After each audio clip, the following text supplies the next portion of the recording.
Hello, everyone. Welcome to Vito X Dino episode 35. For fuck's sake. I'm Vito Delsante. That guy's name is Dean Haspiel. Hi everyone, I'm Dean Haspiel. Dean, I'm sure at this point of the day, it's like later in the day.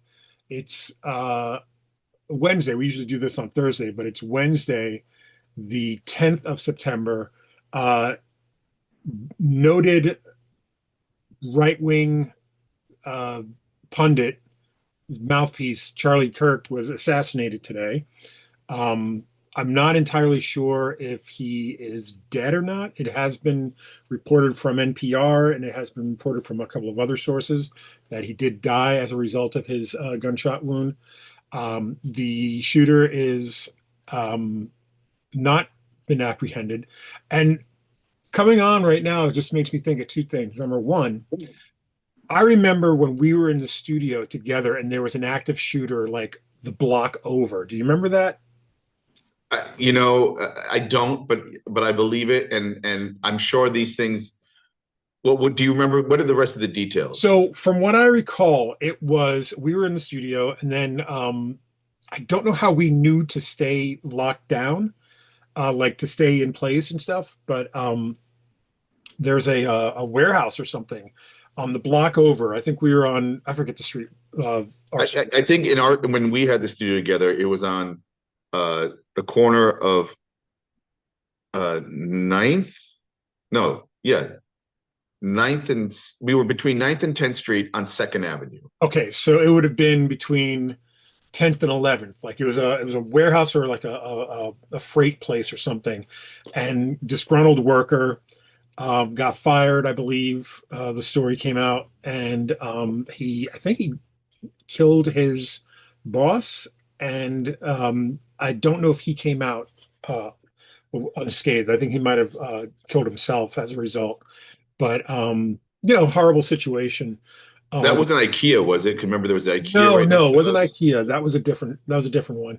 I don't think I I was mean, around for that one, but I remember that. it's a few blocks away from where I'm at right now because I'm in Mhm. Red Hook, but like 6 blocks away is that studio. In fact, Yep.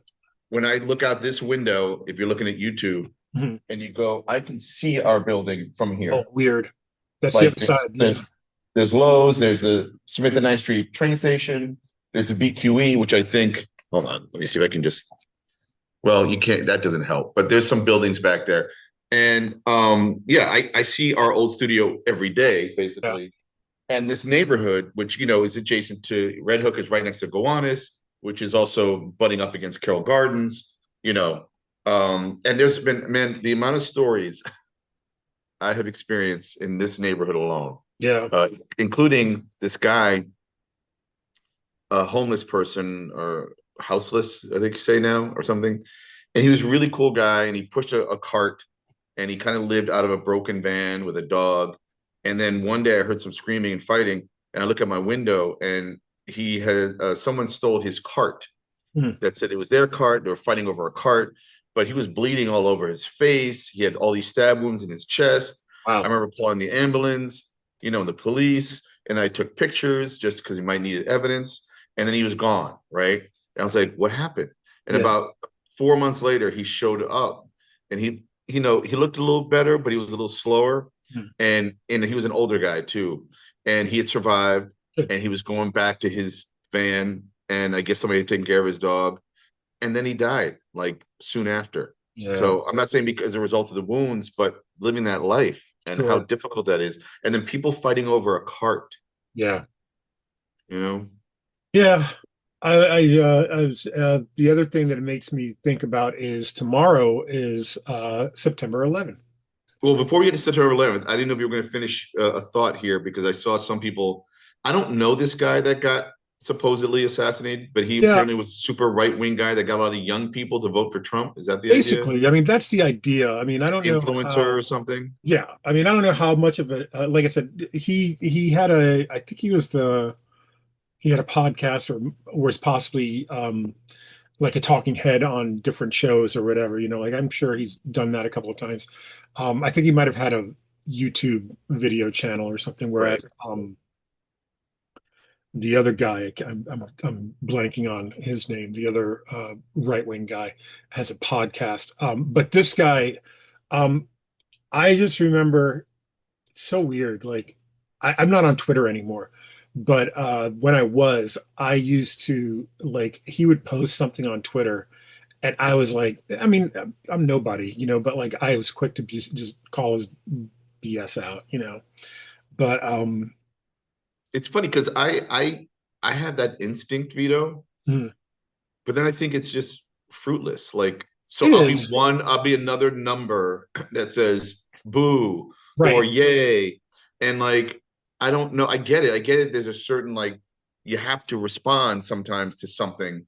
And then you could be responding all day long to everything. And I just can't do that. And I think the older I get, the more I I, I wish we didn't have the internet in some ways. You know, we're Oh using this yeah, right now same. because of the power of it and the fact that anybody can and everybody should have a voice.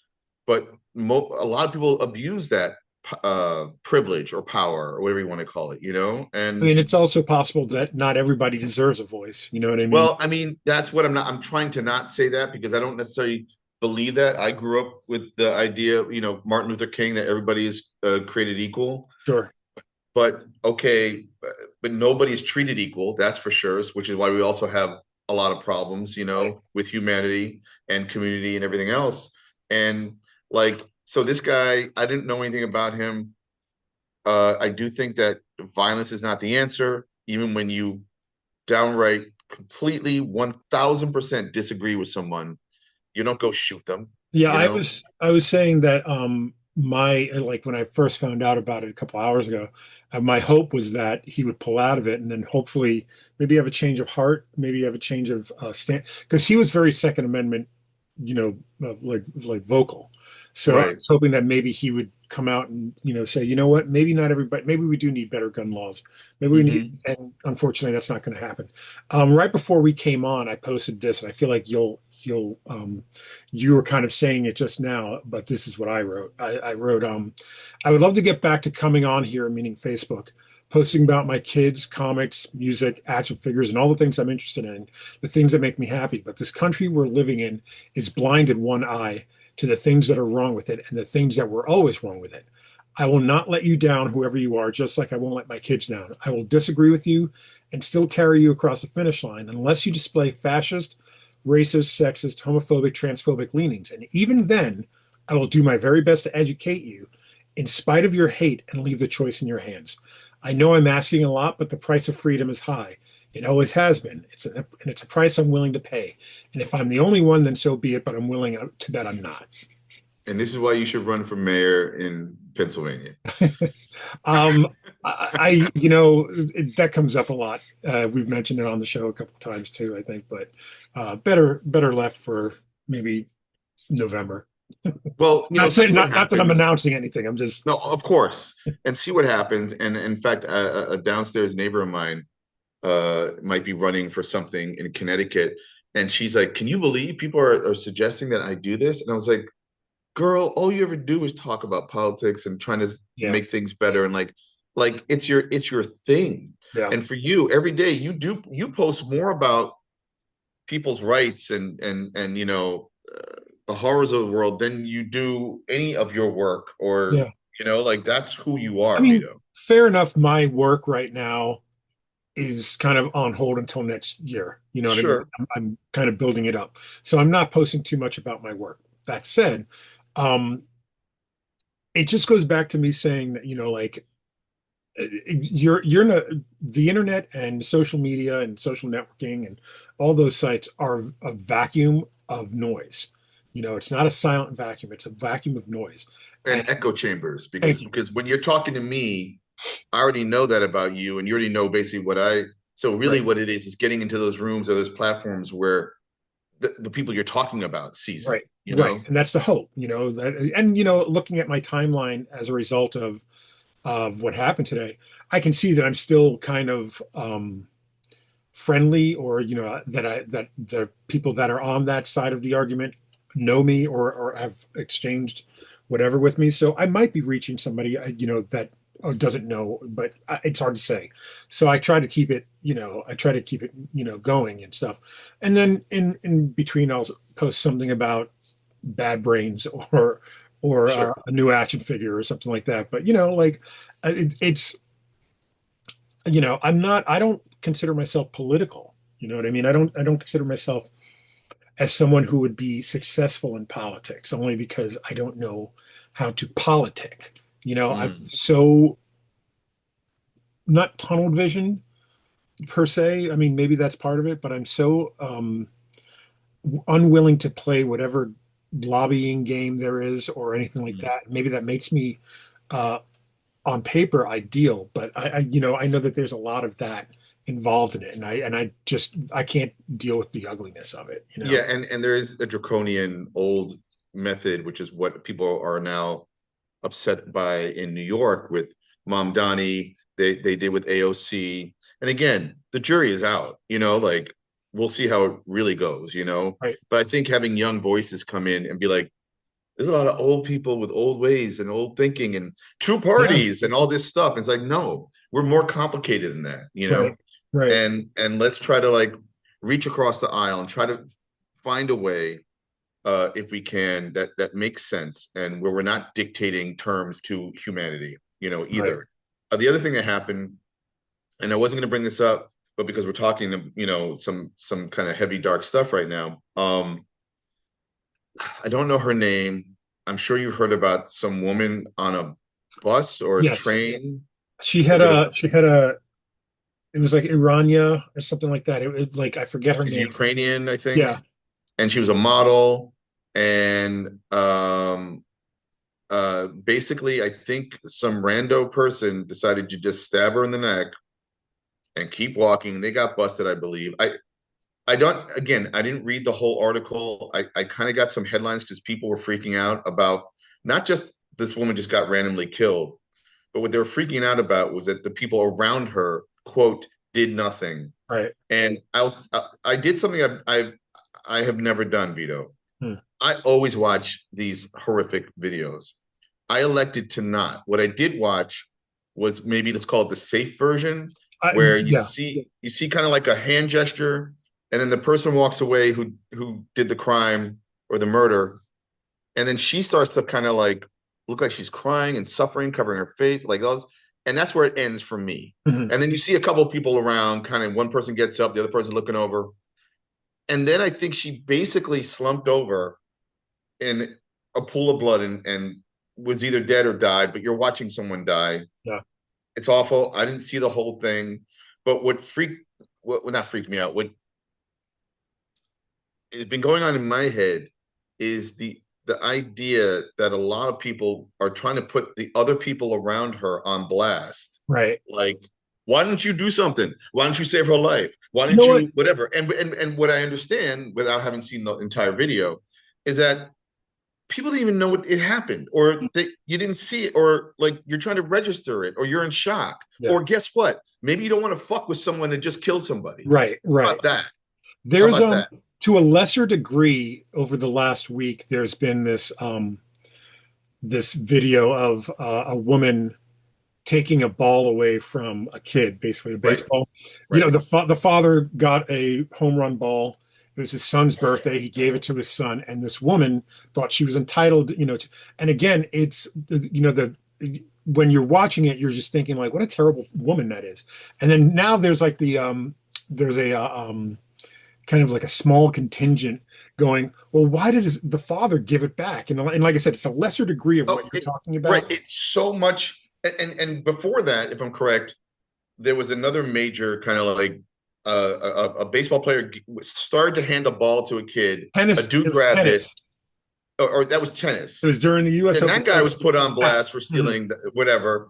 And then they were like boycott his company. mhm. And then now with this other lady who basically, and now we're talking about the father. Why didn't he do something? Guess what, everybody? Who gives a shit? It's a It's fucking not even baseball or a that. tennis ball. It's Who not cares? even. Like, but why are we trying to destroy people? Not we, but why is the internet or the people who engage this are trying to like destroy people's lives because they did a shitty thing? So what? I'm sorry Right. that there's much worse things to talk about. But I guess because you can't control the war. You can't necessarily, you don't know what's going on Yeah. with the government. You got to Yeah. isolate on the tiny little thing, which you still have no power over, Right. you And know? it's also playing Monday morning quarterback. Like it's after the fact that people are coming up with these takes. And I Right. mean, they're not exactly knee-jerk takes or anything like that. They are for the most part, but they might be, some like with the incident on the bus with the girl in Well, that hip checks the Genovese. Is that what's her name? The woman Kitty who, Genovese, yeah. yeah, that's what that is. That's the Genovese story. Who, to this day, plays, theater, scenes. We all like, what would you do at that moment? You don't know until it happens. And maybe, as a Vito, before you became a parent, you might have behaved differently Oh yeah, in yeah. that moment. Where as a parent, you might be like, I'm gonna look out that window right now. There's nothing I can do. There's a person with a knife that just killed somebody. I hope they don't kill me. I mean, the other, like there's when you're a parent, and then there's also when I got married. Like Right, before I got married, I acted a certain way, I'm sure, and then after I got married, I changed. So, right, right. um, You, the you look the way you look at other women's asses is very differently now. much different. Now I Yes. look with her, without my kids. Um, to bring it back to comics, though, what's funny is I actually pitched a JSA classified story after the Wildcat story I pitched, just because it seemed like everybody was pitching Wildcat stories. And Mike Seglain was like, "Got an idea for another character?" And I was like, "Yeah, let me, put my brain together and I can come up with something." And I came up with a Sandman, like the modern day Sandman, his Mm. sidekick, and the original Sandman, doing like kind of solving a crime kind of concurrently, and it was a Kitty Genovese type murder. Oh wow! So it was basically this Simon Kirby Sandman X Gaiman. Is it Dringenberg who No, reviewed the no, it first wouldn't have issue? been that Sandman. It would have been the JSA version. Oh, I'm sorry, the Yeah. JSA. So wait, they're both Golden Age, aren't they? Yeah, Or no? one was the sidekick of the Golden Age character, Got and it. the other one was Sandman Mystery Theater, same Golden Age character as Simon and Kirby. But we were supposed to have Jeremy Hahn was going to draw it, Mm, and Jose Villarrubia was going to color it. And nice. it would have been a really dark, but like fun kind of not fun. God, it's got a murder in it, but it would Well, have been like it would have hit checked, like the Kitty Genovese thing, and like it would have been right, like an right. interesting way to Wow. All solve a right. murder kind of thing. Well, I'm going to run through a little list, and then we'll spark our get back to round three of comic creator versus. Right. Um, I, well, I mean, whatever. I like to keep up to date. When you look at these in the past or listen to these in the past, I finished the first draft of a second new play. It's a one act, Oh, nice. and again, it's a first draft, so we'll see what happens. I'm not going to say what the title is, and I do have a two act that I had written that is in the running. Both of them are in the running to possibly be produced. I'm talking to someone. That's all I can say, but I'm excited by that. The September issue, let me grab it, of this Red Hook Star Review, which is the third consecutive month of the comics block that I curate. Let me just grab it. There's the cover. Red Hook Star Review. There's the newspaper. It's a tabloid. And it's got a bunch of comics in it, including funny pages curated by Mark Jackson with people like James Kacholka, Yeah. Tom Scioli, and a bunch of other really cool That's European Sam artists. Henderson. No, Sam isn't in this one, but I know what you mean. No, he's not in here. Okay. It's great. It's great stuff. And then I have this page shows The new Red Hook. book story, Adam Sperta, Nick Forker, and then we got Whitney Whitney. Matheson and Ariel Catan. And yeah, man, this is exciting. I love it. I love the feel of a newspaper, you know? Yeah, there's something I was thinking about because I work at Target and people are like, do you have CDs? And I'm like, no, most people stream their music, and they're like, oh, that's terrible. And I don't usually engage, in debates and stuff like that or whatever. And I'm like, well, Target's just following trends. You know what I mean? Like it's, like we stopped carrying DVDs in my store. Well, Uh, just say, and what sells? Like, if it doesn't sell, sorry, like you're not going to try to push it down someone's throat either, you know? Yeah, so we stopped carrying DVDs around Christmas time of last year, and we're apparently getting DVDs back at the end of the month. So it's Oh, like maybe, like my thing is I'm a tactile person. mm-hmm. Like I like you can see there's papers all over the place in this room. Mm-hmm. You know what I Mm-hmm. mean? I like holding things. I like my shelf of comics that I'm always reaching for that I've worked on. Like I like, by the way, this was the shelf of comics that I've worked on was a Dean Hass. I stole that from Dean. Like, because I remember going up to Dean's apartment and just like he had a bookshelf full of it. And I have like he had like three or four, stacks on a bookshelf. And I only have the one, but it's pretty long. And It's like I awesome. just remember when I went up to Dean's apartment for like first two times or something, just seeing that and just him explaining it to me, I'm like, that's exactly what I need to do with my stuff. And then the kind of inspiration behind it was also like I think I mentioned it last week for the or a couple weeks ago.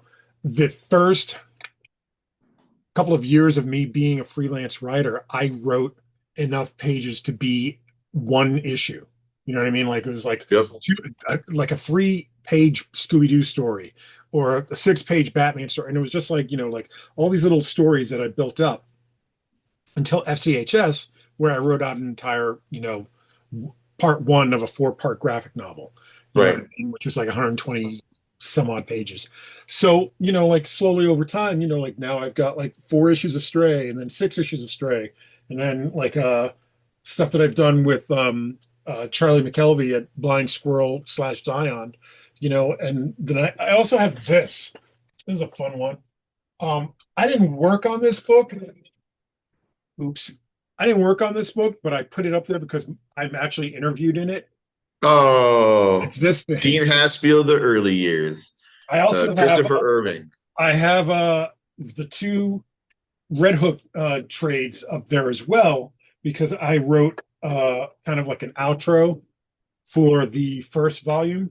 I think there's like a yeah, and which is like a 2-page or three Yeah, page Purple Heart story. Yeah, yeah. that's it. So like I just Awesome. like all these things that I've done, like it's just nice sometimes to look, and just remind yourself that like, even though like, times might be tough and like you might not be making all the stories you want to make, like you've done more than most, and some people would be like would kill to be in my shoes, or something to that Oh, effect. totally, man. And speaking of just a little bit of a pulling behind the curtain, you just mentioned Purple Heart. I owe Adam McGovern an email, Hmm, but he just sent me. There was a recent 2-issue Aquaria story in Savage Dragon, the back pages of Eric Larson's Savage Dragon, hmm, published by Image Comics, and he is keeping New Brooklyn alive. New Brooklyn is mentioned twice. nice. And I'm kind of a co-creator of Aquaria, not really. Just I was there at the beginning of this, kind of like with Purple Heart, like Yeah.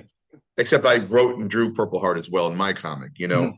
And I drew a couple cameos of Aquaria. But if you remember, and I'll just use 2 words as a teaser. And I don't think Adam remembered this, but he was like, "Remember that story that you, me, and Vito were going to do?" And it was going to be a three-fisted tails type thing with Mhm. Aquaria, Purple Heart, and the Red Hook. And I think it was my idea that we would all have separate stories that would ultimately be dealing with the same with the same dilemma, but different sides of this Right. dilemma, Right. and that they would eventually converge, whatever, and team up as it were together. And we were going to not discuss. We were going to play with the idea of a flat Earth. Mhm. The So the I don't know how much we want to say because I'm sure at some point we'd like to do it, but yes, um, I remember that the, the one of the ideas was okay, so we're going over, so where do we go? And it's like mm-hmm, this other almost like Asgard world or something like that, or mm-hmm, like just like a mm-hmm, different realm.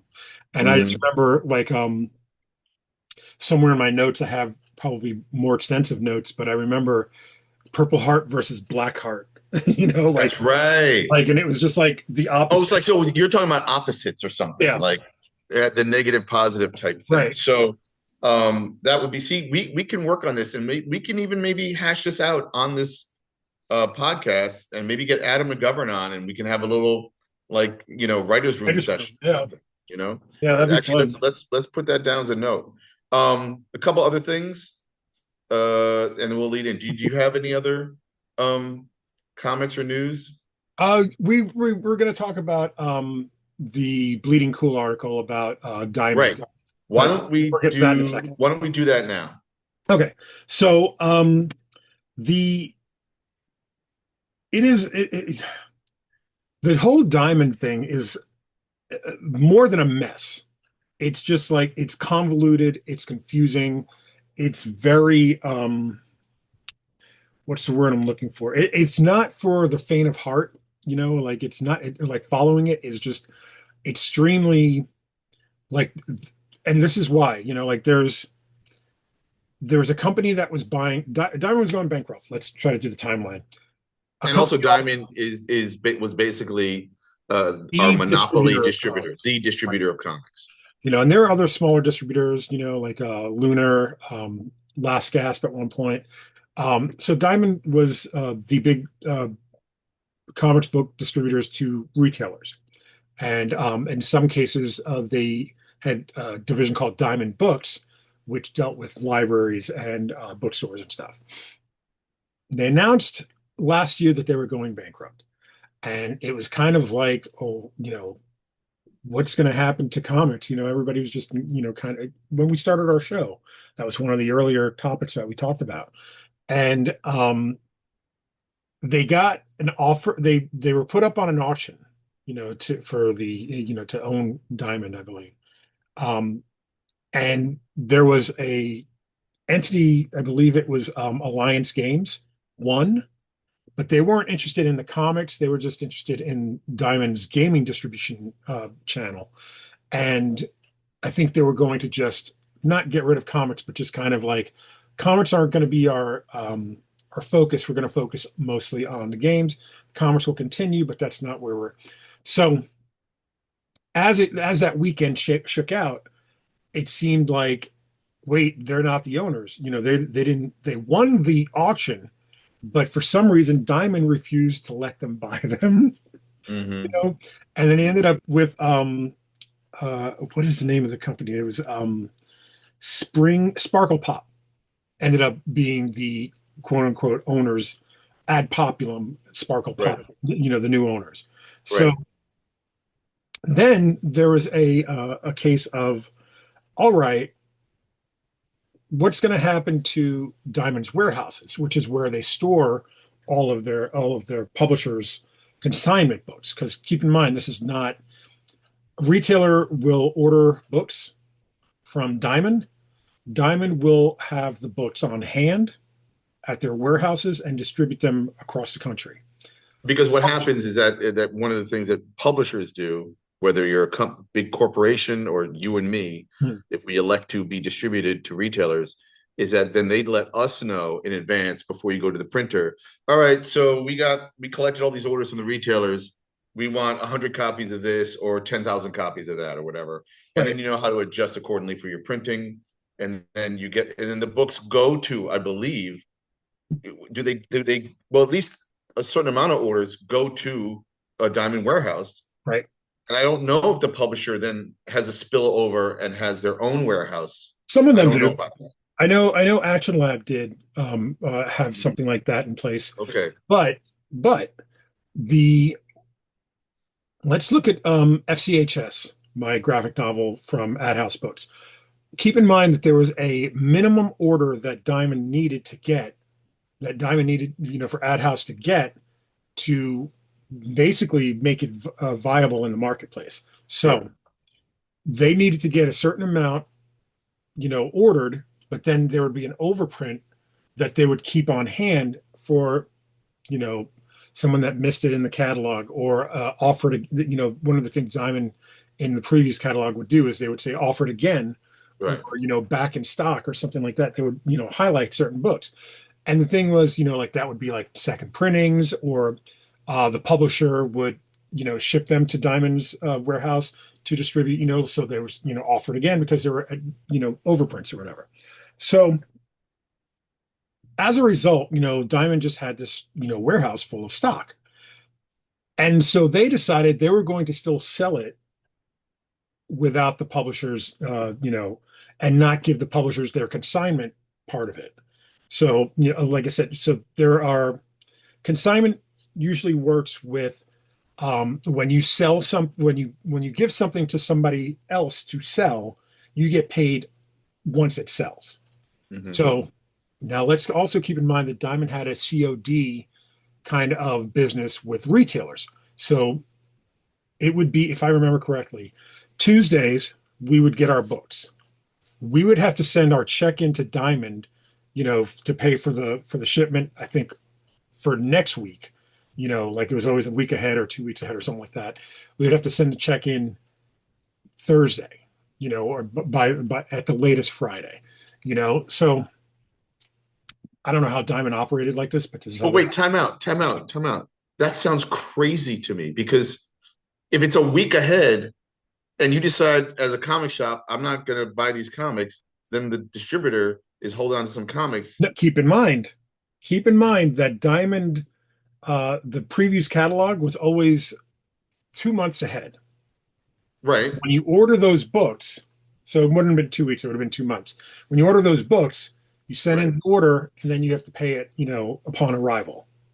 Upon arrival when it came out 2 or 3 months later. Right, So you weren't prepaying at all on your order. right. So Yeah, then it's a see where this crazy, can go. Yeah, this is it's a like almost crazy business mafia model. Like style. it's not like That doesn't make sense. no. So Oh my now God. you have publishers that have books on consignment, retailers that are paying 2 months later. Maybe and if there's anybody that's a retailer that's listening to this, watching this, feel free to correct me in the comments. I'm going off of something that happened in 2000.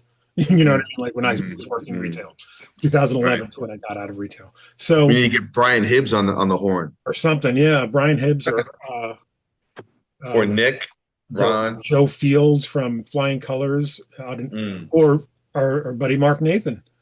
You know, Hmm. so Hmm. so now you have a business model that seems unsustainable, but worked for years. I don't know how, but it did. Right. So now, like Diamond, in having to pay their debtors because they're in bankruptcy, remember, they decide they're going to sell the stock that they have at liquidation prices. So who's going to buy liquidated, merchandise? Probably stores like Ollie's, which is like a But before you again, this is naive Dean to, asking questions. yeah, Do they own those books, or are they like this? These books are consignment. liquidating. Consignment does not, depending on who you ask, but I'm pretty sure the definition of consignment is not ownership. It Right. is you're the proxy to sell my stuff until it Right. sells, which is when you get paid. But keep in Right. mind, Diamond owes publishers money as well as their other debtors, Right. like Chase, J.P. Morgan Chase, or something like that. So they're going to liquidate the funds to pay their debts, but the publishers are like, whoa, you can't do that. That's ours, because again, it's consignment. It's not full ownership. If it was full ownership, Diamond would have to buy it from the publishers. Right. Keep in mind, remember when you would buy, or not buy, but you would do mini comics or something to the effect and sell it to Jim Hanley's Universe. We would buy it for 50% off. Right. That means we own it and we pay Right. for half of what the cover price is, but we're going to make that back on And this. if you want to give it away for free at that point, that's Right, up to you. right. Because you now the consignment has changed recently, or at least what I understand, like with Marty and Nick Forker and some other people. I don't know if they outright pay half upfront. Mhm. I think it's on consignment, meaning if it sells, you'll get your half later. Right. I don't That know. might be the way it's happening these days. But anyway, So the publishers are saying, well, you can't do that because you don't own it. That's our property. Diamond Diamond said, well, we've been housing it in our warehouse, et cetera. So then what happens is this group is called the Ad Hoc Committee. And it was a consortium of publishers that were like, well, we are going to sue Diamond to, get our merchandise back. So this week, Diamond decided they were going to sue them back. And what the court said was you have to sue all 145, I think, or 130 individual publishers individually. You have to sue one at a time. So currently, they have filed against Ablaze, Action Lab Entertainment, which I'm very familiar with, Aftershock Comics, Alien Books, American Mythology Productions. This is funny because this is just like the Diamond catalog in alphabetical order. Aspen, Battle Quest Comics, Black Mask, Boom Studios, Dark Horse Comics, Digital Manga, Distillery, and Dynamite Entertainment, and also including Fantagraphics, Goodman Games, Green Ronin Publishing, Heavy Metal Media, Hermes Press, Humanoid, Living the Line. It's a lot, it's a lot of the Valiant Entertainments on this list. So Diamond is now filing suits against every individual publisher to But have. did they and did these publishers also were suing them, or they just got thrown in like everybody is No, they getting? were suing as a group, So everyone's suing as a group, got it. like called And the now Ad they're Hoc Committee. individually suing them and Diamond have has to sue. individual cases. Right. So what do you think happens here? I And by think the way, are comics being distributed every week? Because I don't go to the comic book shop anymore. yes. I don't know how up to date it is if it's not through Lunar, because a lot of comics have now moved to Lunar. Um, Random House, I think, does Marvel. Oh no, you're right. I think because DC and Marvel have a steady Right. distributor that like I order certain comics from Hanley's, JQ. Yeah. JHU Comics. Sorry, and they mail me a batch every month or so from Staten Island that I order online, and it's a little more expensive. I don't really go to a comic shop. I have a local one here that's okay, but I don't go to that. The Nick and Ron are my guys, and that's where I met you Yeah. Yeah. was when it was Jim Hanley's universe. So yeah, I do know that they do get weekly comics from Mhm. Marvel DC. I And and some I others, and like some absolutely, so Image, but I am obviously. wondering how it's affecting I have friends who and I've talked to Mad Cave, but then me and my friends talk about like, oh, I just struck a deal with Mad Cave. I'm like, that's cool. And then I go, do you see Mad Cave comics anywhere? I don't. I I don't, And I don't see a lot of except for these people. Flash Gordon. But funny, weirdly enough, I see Flash Gordon only online. Like Right. that. Oh, the new issue. Like my buddy Nuno Plati, who is the artist of one of the Flash Gordon books. He is he's doing, I think, a Racer X book, Mm. and it just got solicited. And so I see it, but I've never actually seen, except Like for at the free shop. comic book day. Like I've never seen an actual one. Or, So or and I did covers for a bunch of different Mad Cave adjacent comics. I think it was an imprint or something, or maybe hmm, Mad Cave proper. And I never, I mean, I got them sent to me in the mail, right, but I never saw them in the store, I, like, I feel like number one, going back to your question, what do I think is going to happen? yeah, with Diamond.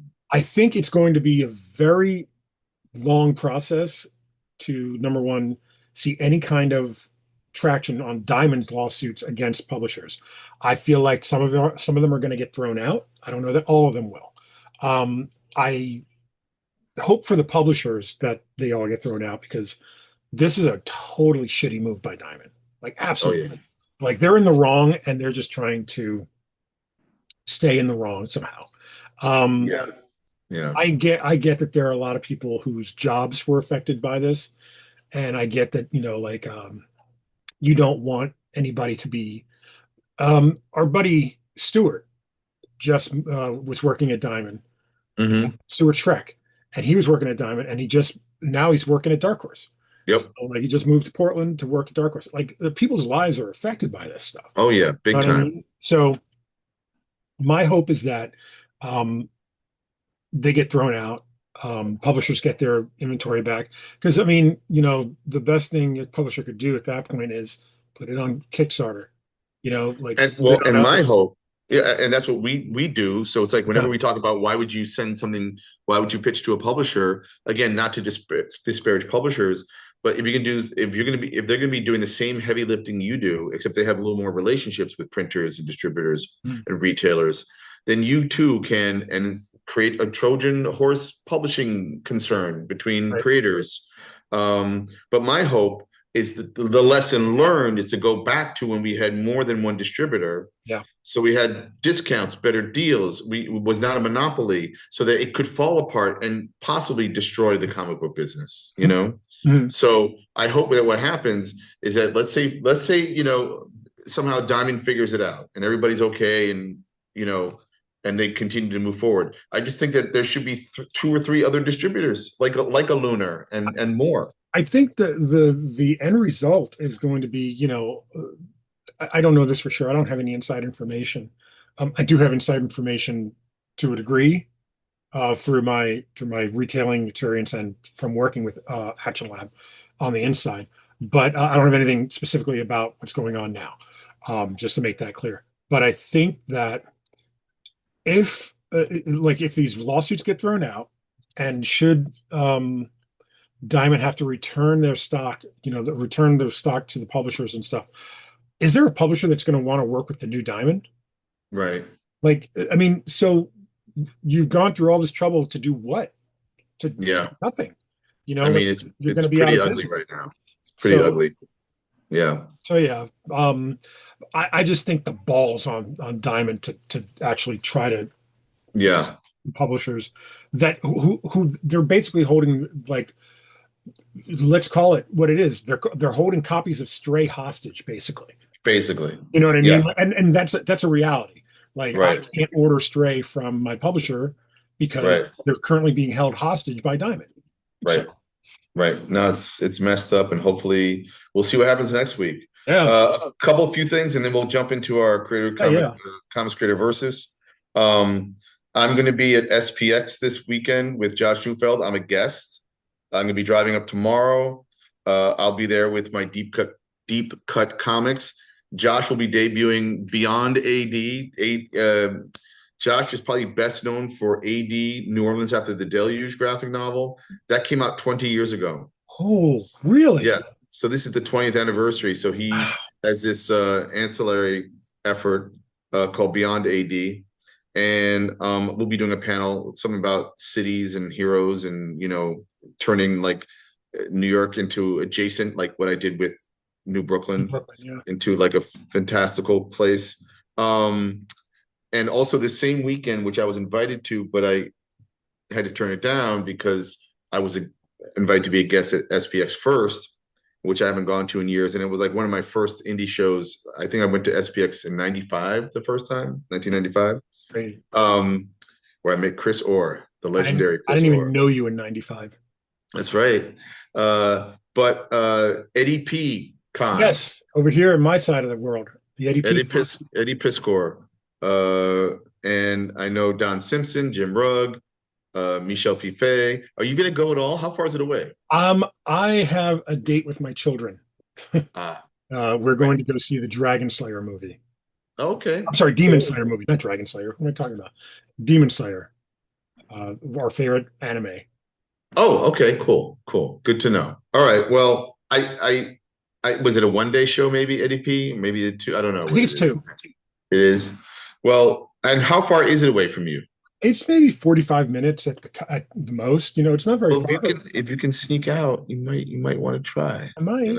I mean, See if it what I'd like happens. to do is, like I said, next year with these books coming out, I really want to hit Oh like a yeah. lot of shows, and Oh this is yeah. one of them that I want to do, um, just because I want to, number one, show my support for the family, but number two, like, Right. I don't see a lot of my Pittsburgh creators very often, except once, That's you know what I mean? neat.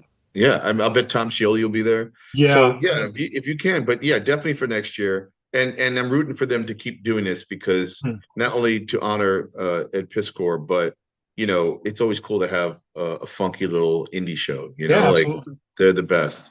Um, Before I get to the segue, did you want to talk about a T-shirt? Oh, yeah, we didn't even mention this last week, but as we were going to put last episode 34 up on YouTube last this past Monday, I just decided, you know what? I am going to do what I've wanted to do for a while now. And we created a shirt. Now I say we, it's just that, I did it on, It was you. yeah, I did it on my Threadless account, which is incognito.threadless.com. It's currently on sale for 12.50, which is about as low as you can go for a shirt on Threadless. So I figured I would keep it that low for a week. Um, Maybe a little bit plus since this is going to come out on Monday and this is when we're actually first talking about it. But if you look at our cover art for the show, it's basically the shirt that Dean's wearing because Dean is just wearing a black shirt, but he put those words, a comments adjacent palaver between two veteran story makers, and that's the shirt. It's just our description. I just thought, oh man, people can cosplay as Dean now. Like, Or why us, not? because it also says Vito X Dino at the Right at the bottom, bottom, just small letters. yeah. So that you could cosplay as the both of us at the same time. There you go. But yeah, All it's right. available at Threadless. The link is in the show notes. Feel free. Like it's like I said, it's all it's doing is keeping the lights on. Like Right.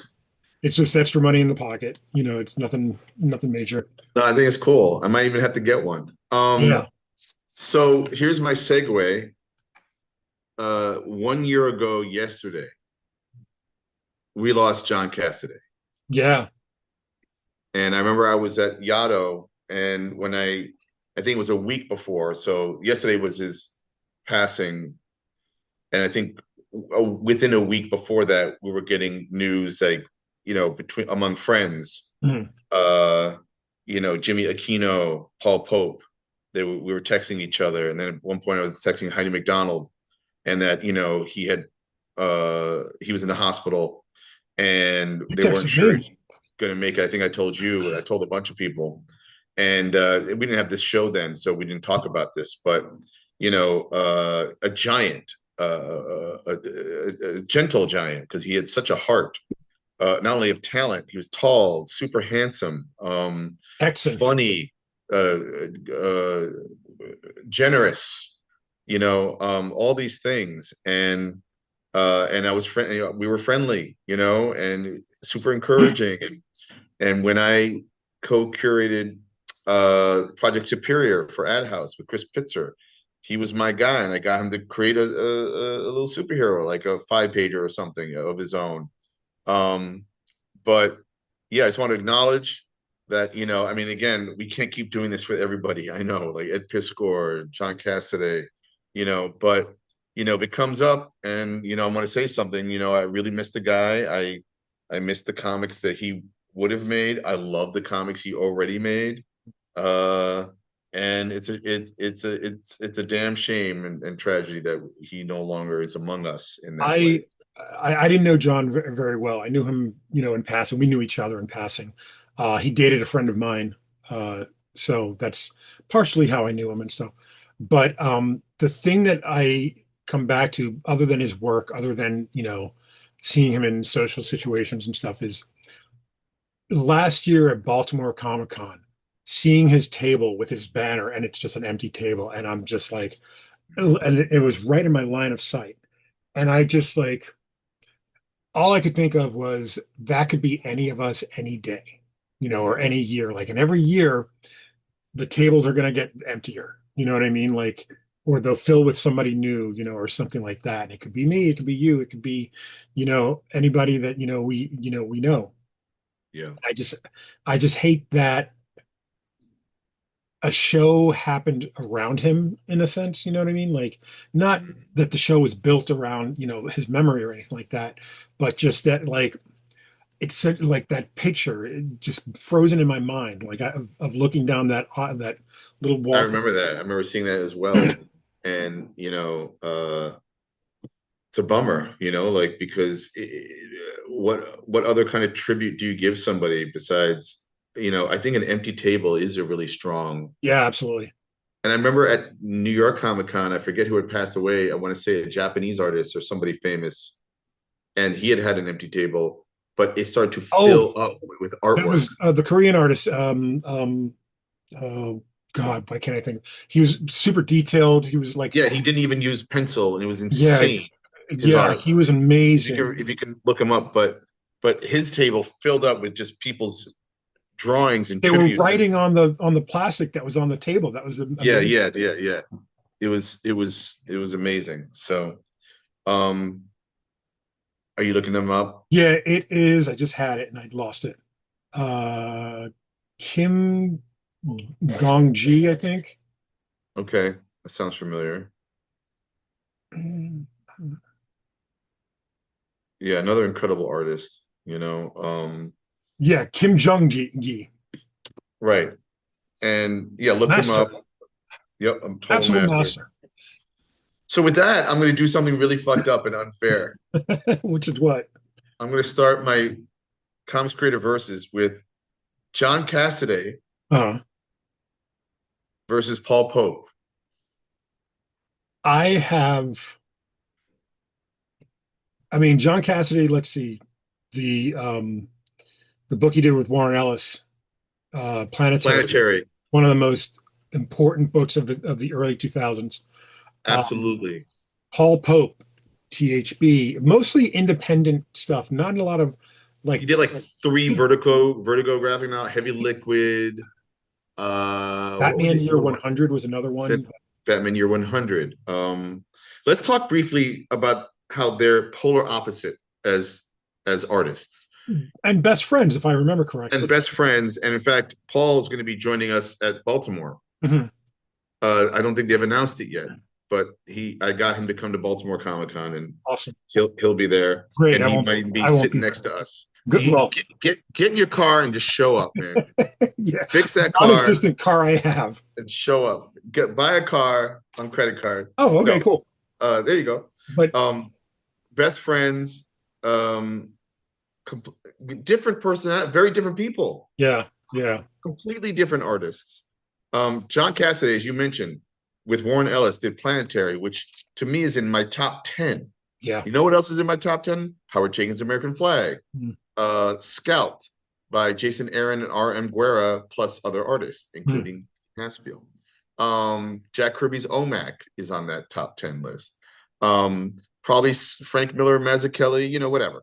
So, and then John Cassaday also did a great run on Captain America, Yeah, great run with Astonishing X-Men with Joss Whedon. yeah. That's the big one. Um, and he drew a scene that to this day I still, if you told me if I had read Joss Whedon's script and said this is what happens, I still would not know how to draw it, Yeah. except when I saw him do it. And that's the scene with the return of Colossus and there are bullets flying, and he runs through Kitty Pride. Kitty Pryde, who has become invisible, and she sees him and he's alive, and and it just breaks your heart. Mhm.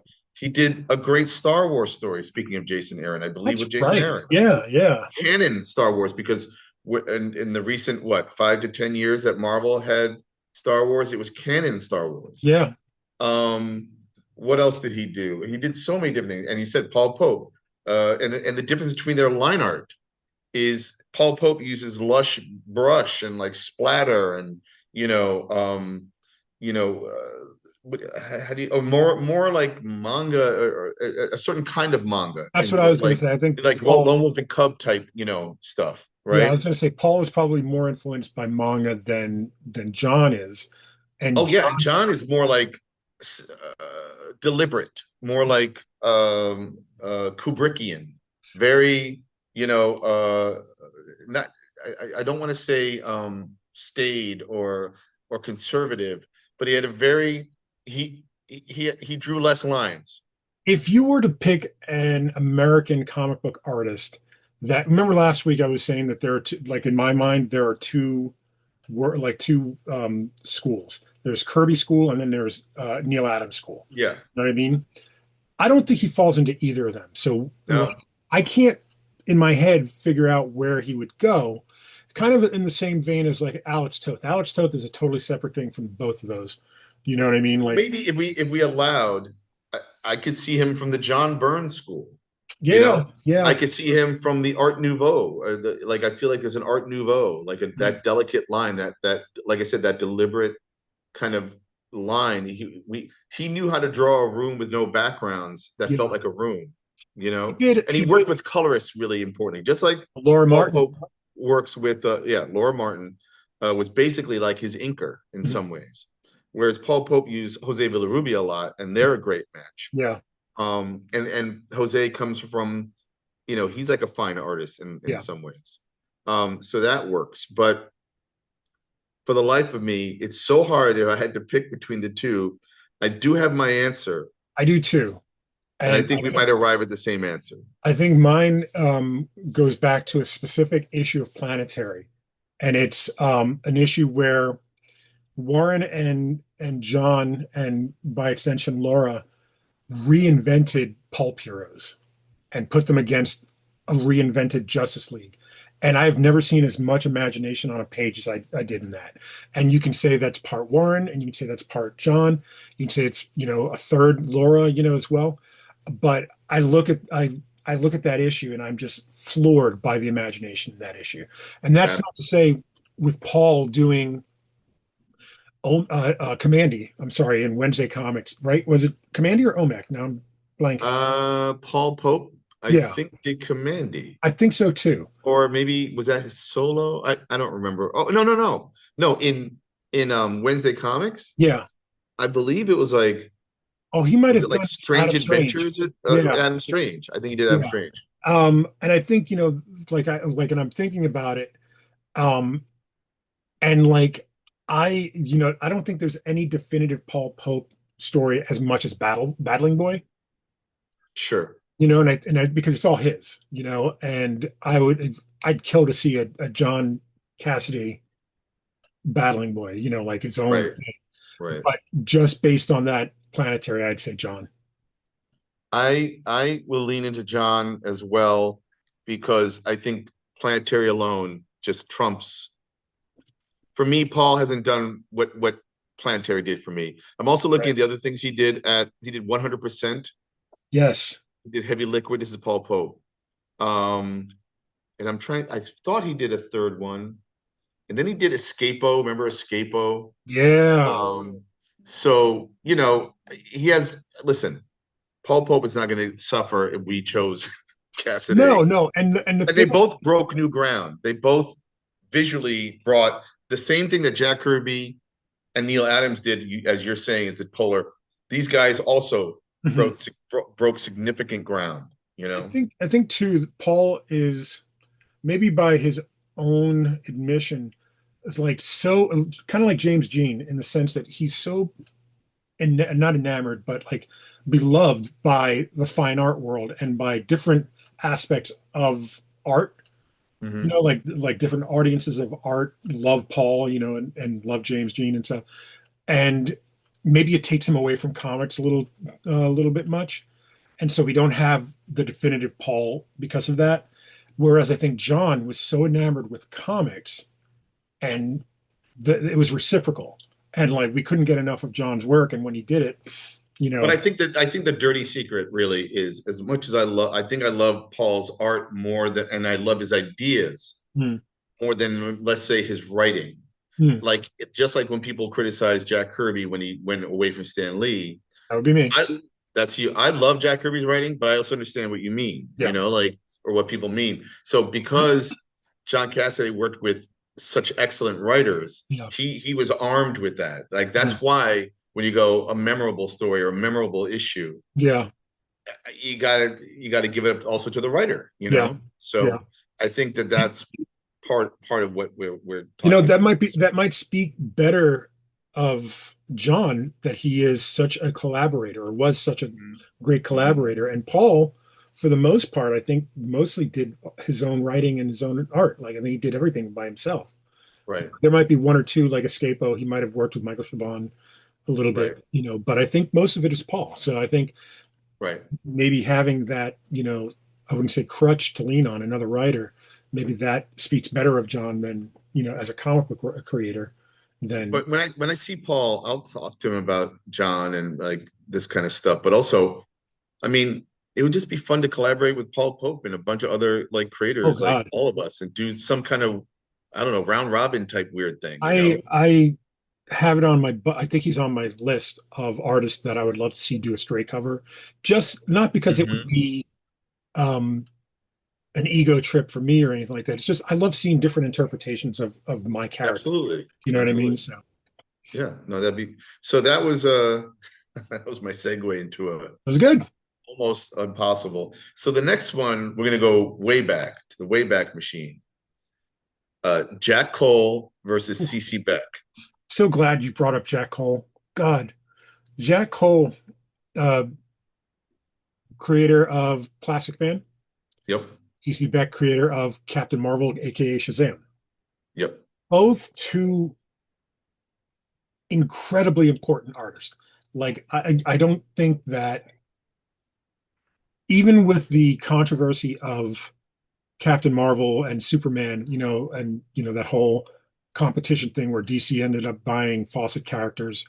Um, I don't think the impact of Shazam on comics is so important. It is the most when Robin was created as a proxy for the kids that were reading Batman. And nothing, and everybody's like, oh, wouldn't it be cool to be Batman's best friend? And then suddenly, son of a bitch, somebody was like, wouldn't it be cooler to be an adult superhero? And like, just say a magic word and you're suddenly an adult superhero. And I never understood the appeal of Captain Marvel until I got that. You know what I mean? Like, I thought he was goofy. My grandfather, my father's father, he was called Shazam um, during the war because like by his friends because when he smiled his eyes looked like a CC Beck picture. Uh, Funniest thing. And then I was like, yeah. no, that's not true. And then he did it, and I was like, oh my goodness, I could totally see that. And I'm only like 9 years old, when he's showing me this. Right. Oh man, Jack Cole though, I think if people are getting this, if people are taking from this discussion, let's go look back at these, like creators, and let's look at their, like their genre work. Jack Cole was friends with Hugh Hefner, and one of the most tragic things, uh, suicide. Um, I believe he died by asphyxiation due to car exhaust or something to that effect. I thought it was a bullet. Oh, it might have been. I know a I think car he was shot involved. himself, but he was in a car on the side of Okay. a road, and Yeah. I think Okay. he had shot himself. And he sent three letters. I think one was to his wife, one was to maybe his parent, the surviving parent. The other one was to Hefner. God, I want to know what's in that note. Hmm. Just Hmm. and they were friends. Hugh Hefner wanted to be a cartoonist, and that's how they struck up like a Hmm. friendship. And Hugh Hefner celebrated comics in Playboy Yes, he did. magazine, As a working result with of some of Jack the Cole, I right, would and say. working with some of the greats. So, like Jack Cole, as you mentioned, Plastic Man, which is an undeniably awesome character. And if you look at those old Jack Cole comics, they kind of remind me a little bit of Will Eisner's Spirit in terms of the goofiness and Yeah, I tone see and that. layout, and kind of noir. He's not an easy character to write and draw. No, Uh, and we talked last week about Kyle Baker, Baker, who yeah, took a stab at him for many issues. CC Beck, as you mentioned, the way he drew Shazam's eyes, that was based on Fred McMurray, the actor. yes, Um, and I would not be in comics, I don't think, if it wasn't for CC Beck. I can My see that. art style wouldn't exist without CC Beck. Yeah, I can see that. I mean, I, he's in my top five influences of Chaikin, Miller, Kirby, CC Beck, and then the fifth one's interchangeable, whatever, I ate that day you're or working something. on that day, yeah. Yeah. I But think what's crazy about these two is that they're not tied to any other character. Like, right.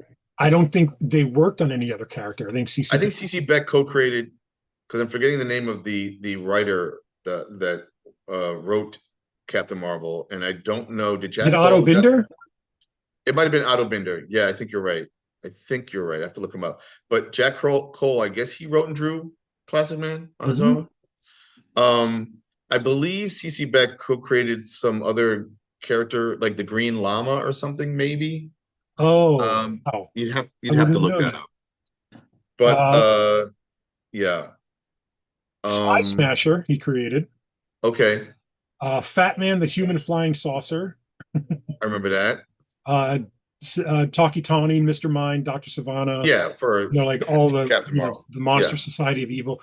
Monster Society of Evil, man. There's a, it's out of print from what I believe, but if you can find it it's because and it's read it, racist, right? it is, and it's incredible regardless. Like I'm sure. I'm sure. it's insane in the I best think that's why way. you can't get it now, is because I think there's racist Right. aspects to it. Just like there was oh, The what's the spirit. Japanese villain?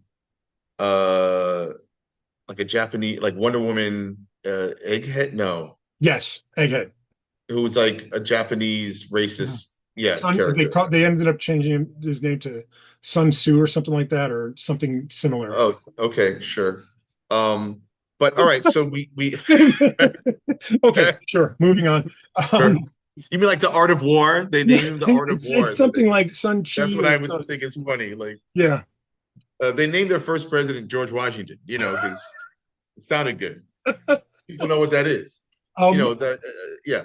Um, I'm going with CC Beck because of what he. Oh, real quick. yeah, And when I was a young kid, I think 1973. So I would have been 6. 6. Mm-hmm. Um, Because I was uh, 0. you were 0, I was the year I and was born. one of the first comic books handed to me was Shazam #1 because DC was publishing it now, and Yeah. they couldn't call him Captain Marvel because Marvel would sue or some stupid Yes. thing. And and it was CC Beck was drawing it, and you know who wrote it? Not Jerry Conway. Denny O'Neil. Interesting. Who years later I would meet and befriend his son Larry, and then come to know Denny. And then also, just for the fun of it, for those people who don't have not read a CC Beck Captain Marvel / Shazam comic book, there's a great story where there's a piece of thread hanging in the middle of the air, and Captain Marvel looks at it and he starts pulling at the string, and somehow by pulling the string, it basically kind of it tugs back or something like that, and you realize that it's a tiny little hole into a portal, and he gets inside that portal and comes upon another dimension where it's a thread from a rug with some evil king or something like that. It's like things like that recommend not only the comics form, but inspires the kind of stories that I write and draw and I See, want to do. the thing I like most about Jack Cole is that he was Steve Ditko before there was a Steve Ditko. You know what I Sure. mean? Like he was experimenting a lot on the page. And Oh I yeah. think, because of the character, you have to. Like you can't just, draw a guy with his arm. I mean, yes, you can. His name's Mr. Fantastic. You can just draw him stretching and stuff. But Mr. Right. Fantastic has a totally separate aspect of his personality than Plastic Man. Right. Plastic Man was a criminal that became There's elongated man. There are people who stretch, right. so you have to basically change their personalities, you Yeah. know. And I think the thing about Plastic Man is that um I don't think that this was inherent in the character originally, but as a result of the artwork that he, laid down, he started, like the Plastic Man character became associated with being crazy and kind of Bugs Bunny-ish and kind of like wacky and stuff. And I don't think you get that Plastic Man character unless you have Jack Cole drawing it the way he drew it. Do you know what I mean? Mm-hmm. Mm-hmm. So I would probably say I would probably choose Jack Cole. All right, that's cool. I mean, I get So, it. I mean, it's not an easy one, but for me, I have a bias yeah, because of and as again, like it goes introduced. back to like I mean, yeah, maybe CC Beck created more than one character, but I always associated him with one, and Jack Cole I always associate with. You know Absolutely, what I mean? absolutely. So I mean, I think that lack of I don't want to say lack of variety, but that lack of being extended further beyond like CC Beck never drew Right, Superman, which would have right. been cool, or Jack Cole never drew uh, uh, Dr. Fate or something like that. And Mm-hmm. Jack Cole Mm-hmm. also died early, died young, so Yeah, hard to say what he yeah. could have done. But He I would didn't. say He didn't Jack get, Cole. and he didn't get to become an old crank. Apparently, like how CC Beck came. Yeah. But that's gonna happen to all of us. All right, ready? This one. sounds initially easy, but actually it's harder than you think, I think. Okay. And I try to keep doing this with a bunch of these. Okay. Nick Cardy Mhm. versus Carmine Infantino.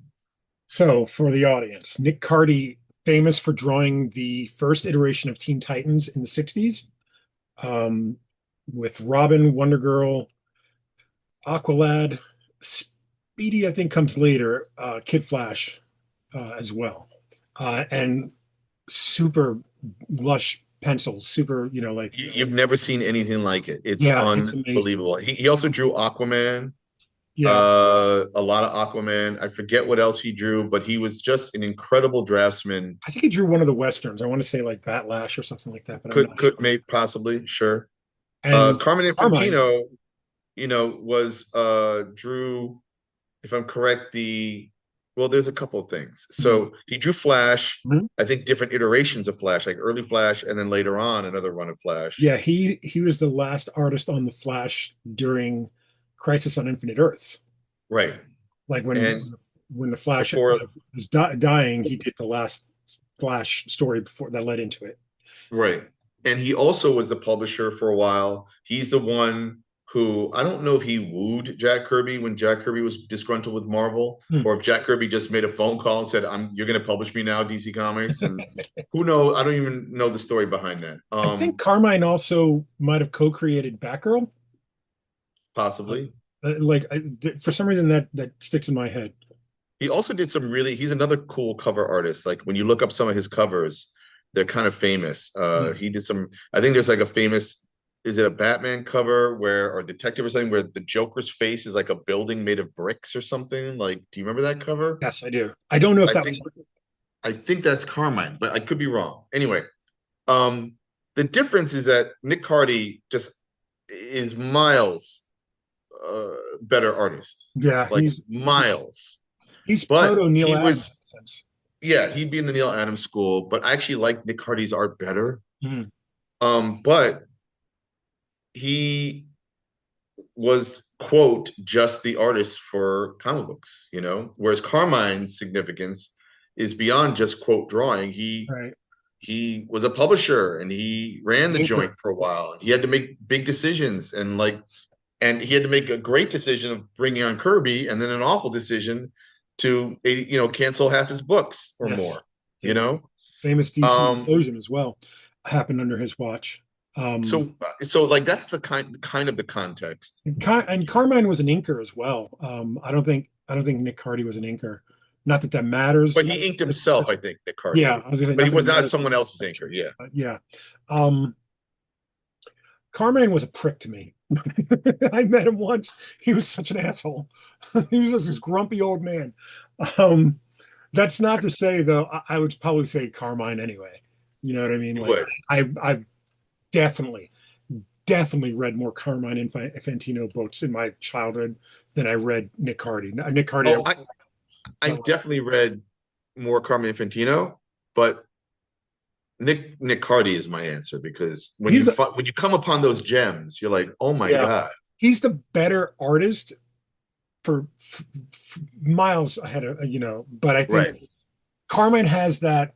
I don't want to say Sal Buscema thing, but Carmine had that kind of reliability. If you put Carmine on a book, that book's coming in time. That book's going to Hmm. look good, and Hmm. it's going to sell like gangbusters. You know, Right. Right. another person, Jim Aparo is another one. Oh Like yeah, totally, totally, like somebody totally. that if you just said, Jim, we are under the gun. You know, here's the script that we need. Jim could get it done. And I Right. think that, and I, with as lush and beautiful as Nick Cardy's artwork was, my God, there's no way he would have been able to do two books in the same month. I'm Oh no, probably wrong. no, no, no. All right. The next one I originally had. Where did I move this one? I originally had this one person. Oh, I see what we did. Well, I'm going to do it just for the fun of it, unless you can think of a better verses. Okay. Okay.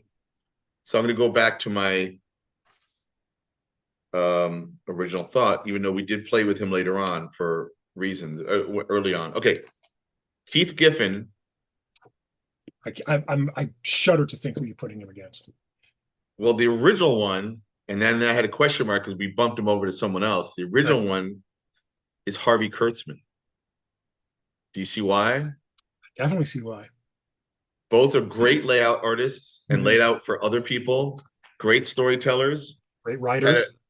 and writers, created great shorthand. Now, what happened was when we first played, I believe I had Will Eisner versus Robert Crumb, but then you suggested that Robert Crumb versus Chris Ware was the proper Yeah, thing. yeah. And then I think we bumped Harvey Kurtzman over versus Will Eisner. Eisner. Yeah. But you I know what? I still can't, unless you can think of someone. I think the only hmm, that's tough.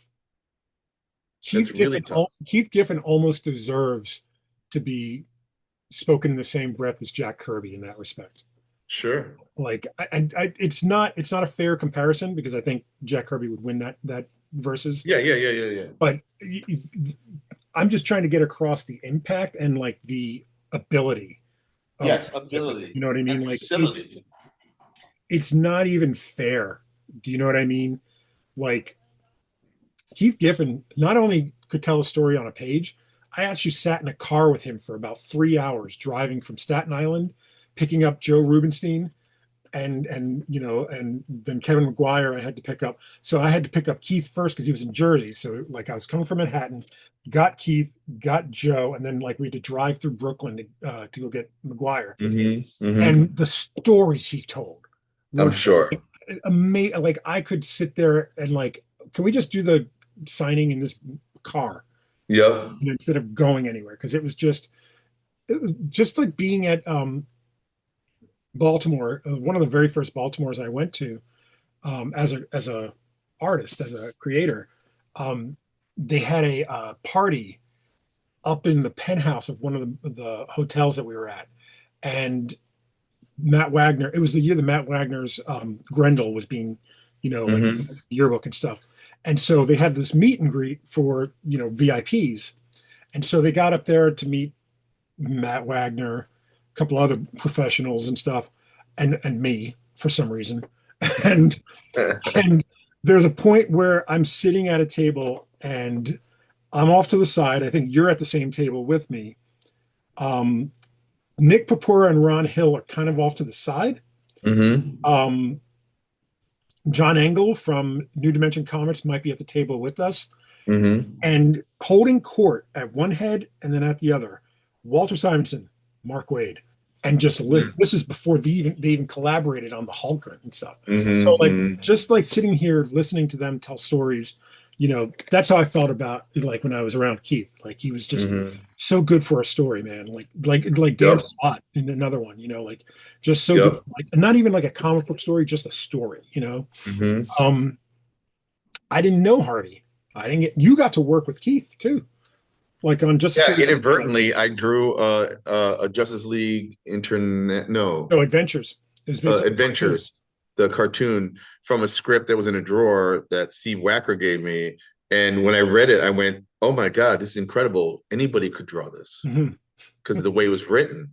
Like he made it, he wrote it in a way you understood every panel, every page, like and there were no layouts. I would love to have seen that. Mm. So I did my thing, but yeah, I got to collaborate and I got to meet him and talk to him about it. And he was famously a curmudgeon, like Harvey Picar Yep. was famously curmudgeon. But once you got through that layer, they were like sweethearts, you Yeah. know. Yeah. That's how I felt about Keith as well. And again, I didn't know Harvey. And I wasn't going to do the Munoz comparison because Mm. at one point he changed his art style, Yeah. and I almost gave Keith what I'm going to do next, Mm. and you'll see what I mean. Okay. I almost gave him a versus with someone else because of a very significant jump in their art style, like what he did. Mm. But I thought it was just too small and concentrated that it doesn't speak like Keith Giffen's like in front of everybody just changed his art style. Like what is Mm. going on here? Yeah. To the point where like I'm surprised and shocked that DC Comics published some of his work. And when I see it now, I'm like, this is amazing. I wish I could do this, you What know? is what is the work that speaks best of both creators? Well, I think Keith Giffen's most famous for me might be Ambush Bug, his creation of Ambush Bug. Okay. But he did random Superman, Batman, World's Finest type stuff that Mhm. he made this weird style change, and he almost blatantly, if not blatantly, ripped off this Spanish artist Jose Munoz Yeah. at some point. Remember you? Yeah. Um, and then if I'm correct, wasn't the New 52? Wasn't he laying out all the stories? Every week. Every week he laid out another comic book to have different artists and writers, complete the issues. Mhm. And he was working with Dan Dio and basically did this impossible task, He was like working with Steve Wacker, and then Steve right. Wacker went to Marvel, and he started working with Michael Siglain. Oh wow. Yeah. So and with Harvey Kurtzman, famous for his EC comics Frontline that he Combat, Mad Magazine, or Tales Designed to Drive You Mad. I Two should Fisted Tales, I think, Yeah. War Comics. And again, when you look at his art style, you're like, wow, that's at least back then he was the editor, so he's the reason why he let his own art be published. Yeah, But yeah. there is, and it's amazing. But as a kid, you look at this stuff, you go, that looks corny, or that looks too simple, or that's not enough, or whatever. Because as a kid, you like things that are rendered. But as you get older, you're like, how did he reduce these lines Yeah. into the perfect kind of style? I think, what's funny is I think Kurtzman had a like he found the shorthand, and that was just his Oh, and Annie default style. Fanny for Playboy, he was Right. the writer and I believe the layout artist. That Mhm. was it. Wally Wood that I thought it was Wally. Yeah. or someone else painted. Yeah. I'd have to look that up. But no, I mean both of them were like great editors, great Self-editors storytellers. too. Like you think about art, there's a lot that you don't put on the page, and they knew exactly what not to put on the page. Right, exactly. It's really hard. I think. Okay, the answer to me might be Harvey Kurtzman, but the reason why I like Keith Giffen is because he did these weird transitions in public that were just miles apart from each other, and I was excited by that. I think the right answer is Kurtzman, but my answer is Giffen. Right. Like just because like I look at some of Giffen's like offbeat stuff, like Oh, Legion of Superheroes with Paul Levitz, who I Paul was Levitz, yeah, emailing with and today. the book The Heckler, Yep. the book Trencher that he did I Yep. think at Image, and then it went to Boom. I think like if you look at those two books, you can't even see the same artist. Right. They're so like, and then like he got a style that I don't know what it is about guys getting older. Like He did OMAC with Dan DiDio. John Romita Jr. does it now as well, and it's like this. I don't want to say it's an economy of line. It's just the ink, like, is so brutal. Like it's such a Yeah. weird, brutal style that like is just like it. You're at first you're repulsed by it, because it's like, oh, they just like it looks like they just drew ink on a page. But then Yeah. you start looking at it and you're just like, wow, this is amazing. It's Well, like and like, how do they figure out how to use it? Just right. be that deliberate and brutal. I like the word brutal. Yeah, You and know. the other book that for anyone that's looking for a recommendation of Keith Giffen, try to find the book Vexed, Vext. It's one of my favorite DC comic books from the mid to late 90s with a very young Mike McCone doing artwork. Huh. It's one of my favorite things. And when I bring it up to Mike McCone, he yells at me and he's like, why would you like that? And it's like, it's amazing. Oh. Like, it's kind of like you with your Justice League. You're like, that's how Oh Mike well, I is. mean, Justice League. How about almost everything I've ever drawn in my life? But So my the answer is Keith next Giffen. Keith Giffen, I think I'm going to go with Giffen because, uh,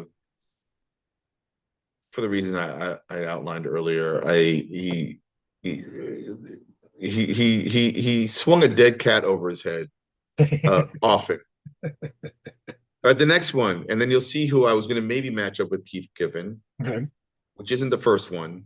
Tony Salmons Wow. versus Trevor Von Eden. Yeah, I totally get it now. Now I understand. Like, Keith Giffen versus Trevor Von Eden. yeah, that's a good one. I think also Trevor Von Eden versus Dennis Cowan. No, I have a different one actually Oh, okay, good. because I know why. Because you're thinking like his traditional early Black Lightning comics, maybe at Yeah, 8, because Trevor Von Eeden started drawing comics at age 16, yeah. He was in that and documentary that was making the rounds. he co-created Black Lightning, although yeah, and but where he started to do draw in a style that to this day, again, how did DC Comics publish it? I'm so glad they did. And he did like a few world finest comics, Superman and Batman, that is unbelievable to look Yeah, at. You can't. It's almost like a precursor to like when we would get Sienkiewicz, rocking out, yeah. Um, and he also drew I think he did 2 issues or at least 1 issue of Batman the Outsiders in a He kind did of a a. scratchy way. I thought he did a horror book. Let me see. Let me look him up real quick. He also did a Green Arrow miniseries, and he also took that departure, his weird art style, and co-created Thriller. That's the one I'm thinking of. Oh, that's what you're thinking of, Thriller. Thriller. Yeah, that's that's Yeah, yeah. that's the one I'm thinking of. And then we have him up Tony against Salmons is Tony. Yeah. basically he did co-created Dakota North, Hmm. For and Marvel. he Marvel or yeah, Epic? I can't remember exactly I which think it was imprint. just a Marvel No, comic. you're right. Um, and he like you can look up like him doing short stories with like the Hulk He or did a mini series for DC based on the Golden Age character Vigilante. That this is how oh yeah, that's right. The I I was have that introduced to his work. Mark Chiarello, I think, did all the covers, but right, that's how I was introduced to Tony's work. And Tony used to be a right, regular at Jim Hanna's Universe before he moved out west. So I used right. to talk to Tony all the time. Another weirdly humble guy, Well, like for he being as good as he. so I mean, super talented, and some of his most recent art is unbelievable to look at, like how he renders superheroes. I must mention that the co-creator of Dakota North is Martha Thomases, who I know is a Hmm. sweetheart. But like, so they're both still alive. Trevor Von Eden, I believe, went on to he's still drawing comics. I think he basically pencils them as his finishes. Mhm. Who's the boxer? I think he did a pugilist graphic novel based on the famous Jack Johnson. Jack His Johnson. book about Jack Johnson.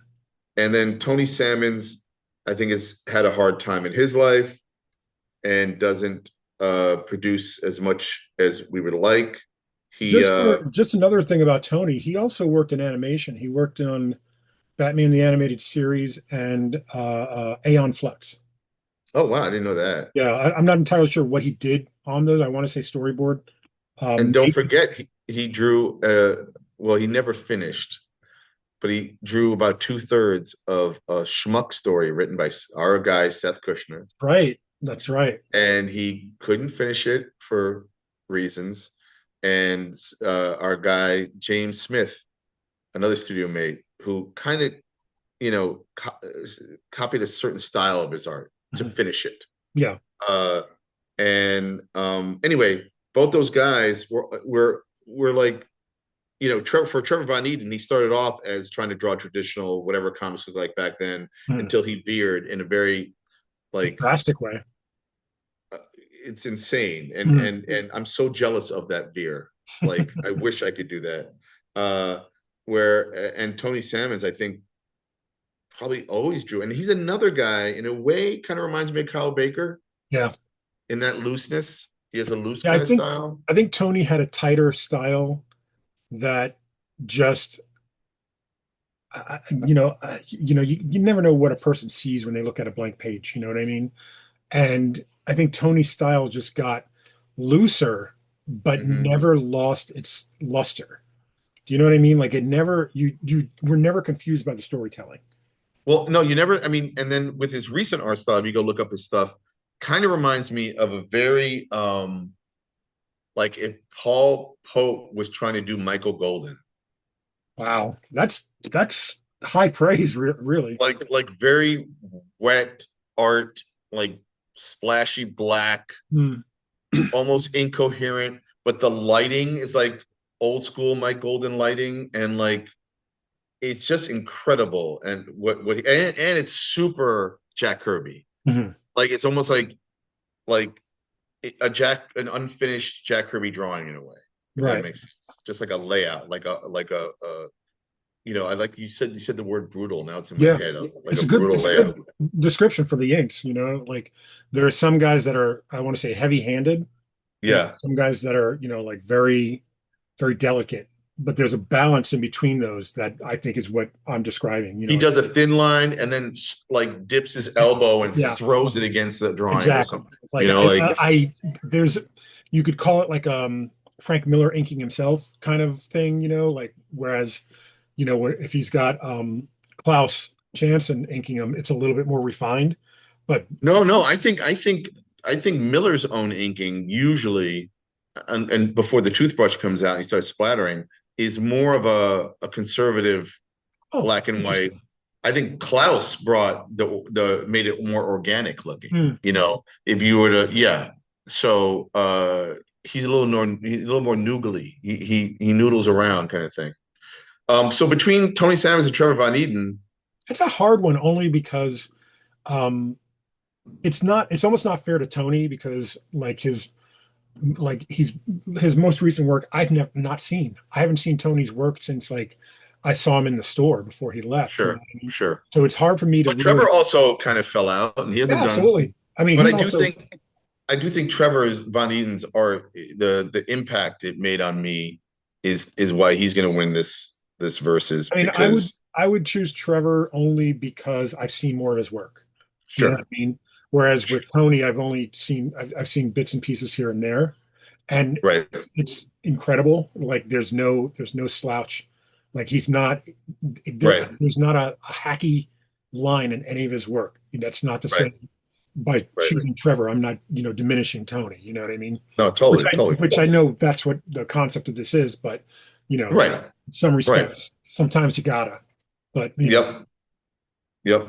All right, this next one is going to be weird because again, polar opposites, okay. but you'll probably understand why. Dan Clowes versus Jaime Hernandez.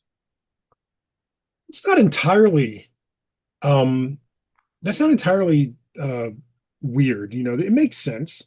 It's a very the concept of a I mean, house. it could have been, to be honest, it could have been Chris Ware because I did not have Chris Ware on here earlier, and because we did Robert Crumb versus Chris Ware. But I was also trying to think about again, like Paul Pope and John Cassidy, two like leaders of their own lanes. Mhm. I also think that you could put not Jaime. You could put Dan Clowes against like a Charles Burns as well. Um, Sure, sure, but I like the purity of this. yeah, The weird thing is one of the things we don't ever talk about is house style. Um, mm-hmm, I think for the longest time, DC's house style was based entirely on Carmine Infantino, his model sheets. Then those model sheets became Jose Luis Garcia Lopez, right, and then they became Jim Lee, and right, the idea of a house style is that these are the models. You're going to adhere to these model sheets. This is what the mm-hmm, back of them looks like. This is what he looks like without his cape on, et cetera, et cetera. Fantagraphics as a publisher does not have a quote unquote house style, but if they did, it would be one of these two. yeah, And I know that that's antithetical to what yeah. It's not their Fantagraphics publishing is. plan at all, Right. Like they don't publish, books where there's a continuity to them. There are intercontinuities, yes, but they're not like you can't read like a Velvet Glove dipped in, whatever, an iron, and then read Love and Rockets and get the same story. There's no continuity between them. So there's no need for a house style per se. mm-hmm, But if I were to say off the top of my head, what is the thing that says Fantagraphics to you most?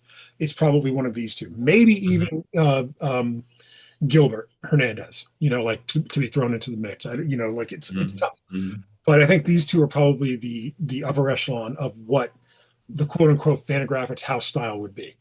mm-hmm. Dan Clowes, creator of Eight Ball, creator of Ghost World, which spun out of Eight Ball. Jaime Hernandez, Love and Rockets, the Locas story, that continues to this day. I don't remember the last time I saw Well, Dan. think about what you're saying right now, and this is something that's inspiring me for my next Kickstarter is to do the one man anthology, which we'll Yeah, talk about closer to when I actually, launch it. But I would say most of that we know about Dan Clowes is from Eight Ball yeah, originally, until he then collected certain stories like a Ghost World into graphic novels and got other graphic novels, and then he just did graphic novels. yeah. Like I think Eight Ball ran like 18 issues or something, and you can there's a collection of it. And then it became graphic novels. And he puts out a graphic novel every 3 or 4 years now. Um, and you had two movies made, Mhm. and What was Art School Confidential, right? Was the other Art one? School Confidential, which also came from the comics. And then there's Jaime Hernandez, who's yes, he has drawn little stories here, covers there, all over the place, but he's a Love and Rockets guy. It's funny And when then the collections come out of that, basically. well, I have the collection of the first volume. It's like an omnibus of the first volume of Who's Who in the DC universe. And every now and again, I flip through and I see a Gilbert and a Jaime that are mostly like Phantom Girl from the Legion of Superheroes or something like Yeah, that. yeah, yeah, yeah, Like it's so on point, like it's so like on model. yeah. Like, oh yeah, of course that's Jaime. And then but Right. it's so out of the blue, like with Gray Morrow drawing like Yeah. Dreaming or something, you know what I mean? It's so Right. weird. Right. But I It's I would hard because to pick between the two because Jaime Hernandez, they both have written masterful stories, the whether thing is, started off in the comic or became collected to a graphic novel or they did whatever. I don't recall ever liking any character that Dan Clowes ever wrote or drew. Well, that's You know because what I he mean? despises his characters, Yeah, and it whereas comes Jaime through. loves his characters. And that comes through as well. Like Jaime, Jaime is writing a generational love story, and Dan Clowes is writing a generational like spite. You know what I and mean? and and he has. I'm not saying he has contempt for his readership, but the characters almost have contempt for the readership. Absolutely, and each other. Like even the two friends in Ghost World, Enid and I forget the other girl's name. Like Right. they ultimately hate each other. Ultimately, they go Right. through, kind of on the same wavelength, and then they just split, which Right. is, great. Like that's drama. That's exactly what you want. I You don't should send you want my new play I just wrote, this one act, because every it's about characters that love and hate each other. yeah, a kick and a punch. Yeah. But I pick Jaime. Like I think Jaime's one. Jaime, I think Jaime is would be the popular vote too. I mean, his mm, art is gorgeous. He took Hank Ketchum to another level. mm. Hank Ketchum, Um, who created Dennis the Menace, correct? Dennis the Menace, yeah. Dan Clowes took more swings in terms of being artsy alt, Yeah, um, uh, commentary, but they both make commentary with their stories, they make human commentary right. just from different points of view, not even as well, maybe culturally, but oh my God, Well, like Jaime definitely culturally. absolutely culturally. And Dan Clowes maybe from Berkeley, or wherever he lives. Uh, It's funny. I don't know where Dan Clowes is from, but having lived in Seattle, if you told me he was from Seattle, I totally get it. You know, or I think he was in Chicago, which is why he, like Josh Dufeld, when he moved to Chicago, he would hang out with Chris Ware and Dan Clowes and those guys at the Ear Cafe or wherever it was, where they made mini comics with each right? other. Yeah. Um, so I think Jaime is going to win that one. I mean, Jaime to And then, me like influenced SCHS, my book. Like I wanted right, my own version of Love and Rockets. Couldn't draw. right. One of the funny things is though, like I looked at Jaime's art and I was like, hubris, right? I was like, I could probably learn how to draw like this if I Oh, really okay. applied myself. Uh-huh. Okay. Yeah. No Yeah. Never. way. In a million years, never. No, no way. If I could draw like Emmanuel P. Gill, I'd be lucky to say that. That is an that, inside joke for me and that's an Dean. inside joke. We have talked about him once before. Yes, we have. We can do two more, Okay. and maybe we got like 14 minutes, I think. So Yeah, let's just Maybe crank we'll it. get to three more. Maybe we can get to three more. Okay. Peter Bagg versus Terry Laban. You have to remind me who Terry Levan is, because I Terry know the Laban did name. a comic series called Cud, CUD. Yes, yes. And I actually saw him recently at I believe it was Juice or Juicy or whatever, the Jewish Comic Con Oh a yeah, year or yeah. so ago. Um, and Peter Bagg, famous for Hate. The Bradleys, I think is another series. Um, I don't. Was that Was it called The in Hate? Bradleys? I think they were in Hate, and then he recently published, I think, a 5 or 6 issue miniseries with Fantagraphics where he revisits these characters. Hmm. He had a very distinctive style, Peter Bagg, like almost like Wow. funhouse mirror drawings of characters, like Yeah, like very squirrely looking and rubbery. And nobody had posture that wasn't in the shape of a question mark. that's right. You know what I That's mean? Like right. it's everything's super cartoony in a way. Big noses, covered up eyes with Mhm. hair. Whereas Terry Laban had probably a more traditional, oh God, what's the famous comic book strip that everybody loves? It's like animals with alligators, and it's rendered in a Pogo? Pogo.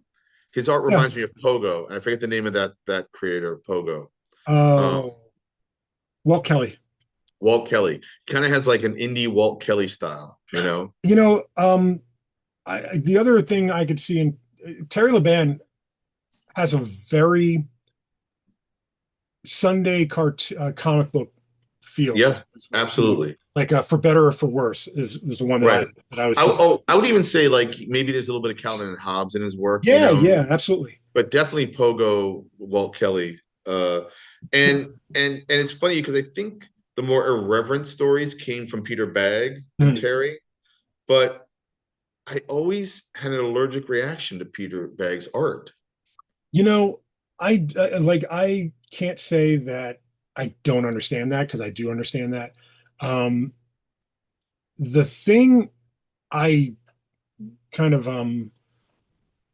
gravitate towards in Peter Bagg stuff is I believe, is from Seattle, and so he was Mhm. almost documenting the Seattle explosion of '93. You know, with grunge and Sure. everything like that, and almost like a wartime correspondent.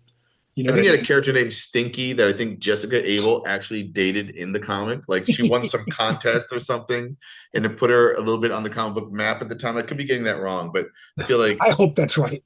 something like that, something with Jessica Abel and this character Stinky in a Peter Bagg comic. But yeah, But he definitely was documentary in a way. And I don't know if we've talked about him yet, but he's definitely like like the pro. I feel like a Bob Fingerman comes from a Peter Bagg in some ways I can see that. because of minimum wage. And the other thing too is that I believe Peter drew he drew something I think that was in the Seattle Free Paper as well. So Stranger. yeah, I think he did something in The Stranger, and so I feel like he was so a part of not so much the grunge scene, but part of that whole Seattle explosion. You know, Absolutely. and I remember seeing him in stuff like maybe not Rolling Stone, but like a Spin magazine or something. Mhm. Just seeing him in places that seem to be these aren't your dad's comic books kind of things. You know what I mean? Sure. Something that was like kind Like the next of, generation of R. Crumb. yeah, yeah, You know. I think so. And I mean, as much as I can talk about Peter Bagg, I can't talk that much about Terry because I don't remember a lot of Cut. Like I'm So just that right. So I'm with you on that. Like I'm more familiar with Peter Bagg's work than Terry's, but when I was thinking about a verses for Peter Bagg, I know that Cud, I could have done Peter Bagg versus Bob Fingerman. And did we do Bob yet? Because if I not, think we did. well, if we did, let me just quickly look. Oh yeah, Evan Dorkin versus Bob Yeah. Fingerman. So I like I mean, couldn't do to me it would have been Bob Fingerman, right? But you because could even do Evan versus Peter Bagg.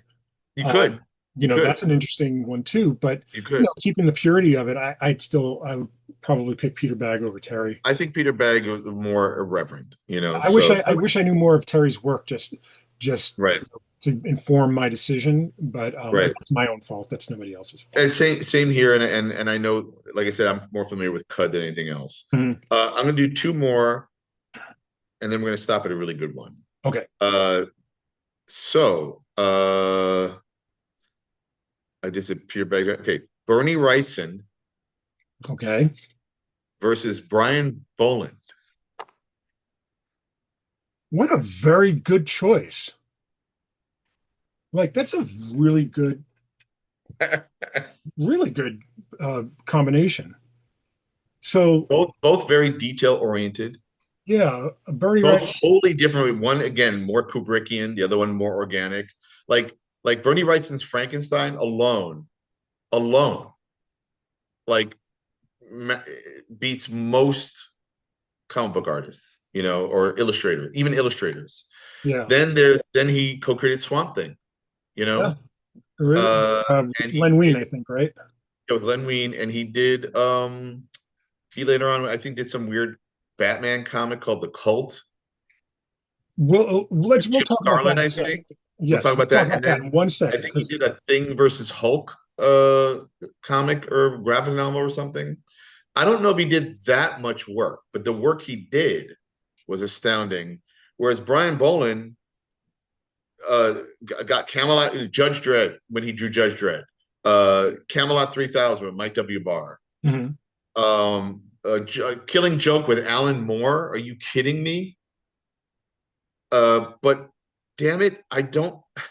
But then you put him versus Bernie Wrightson, and it's not an easy battle. No, not at all. It's um it's it's incredible when you think about it if you take a step back that this industry produced these two people. Yeah, You know what I mean? Like there's like they should not have been quote unquote relegated to the ghetto of comics. Do you know what I mean? Like and we're all the better for it. sure. That um I almost I would almost say Wrightson his only peer in a way would be Barry Windsor Smith. Um, and if you took Smith's Monster versus Wrightson's Frankenstein, I think that's a very interesting comic, Mm-hmm. like battle between those two, like on the Mm-hmm. page. But I still stand by. I think Boland and Wrightson are a very good like combination to kind of parse between. Um, I feel like Boland was probably the more commercially viable, not viable, commercially Absolutely. recognizable than Yeah. Wrightson. But I think Wrightson had to like almost cult following, not necessarily because I mean I think we were all familiar with him. My goodness, Bernie Wrightson did probably uh, the most striking and horrifying pages in X-Men Heroes for Hope, which is not like Mm. a continuity story. It's is done for charity, to Mm-hmm. raise awareness of. I worked on that Did you? because Chaikin and Simonson contributed, and that was 1985, and it was Yeah, one of the other things that I probably filled the blacks in on or something. yeah. But like Wrightson's pages haunt me. Like it's only like 2 or 3 pages that I think he did Mm. before, and like they haunt me because like the gauntness of the faces and stuff, and it's Mm. just like Mm. amazing. And And didn't he do the artwork for Creepshow the movie, or at least Creepshow probably, the adaptation, maybe, or yeah, something probably. like that? I I mean, would that have would make thought it, sense. but I don't know who to pick because they're so different.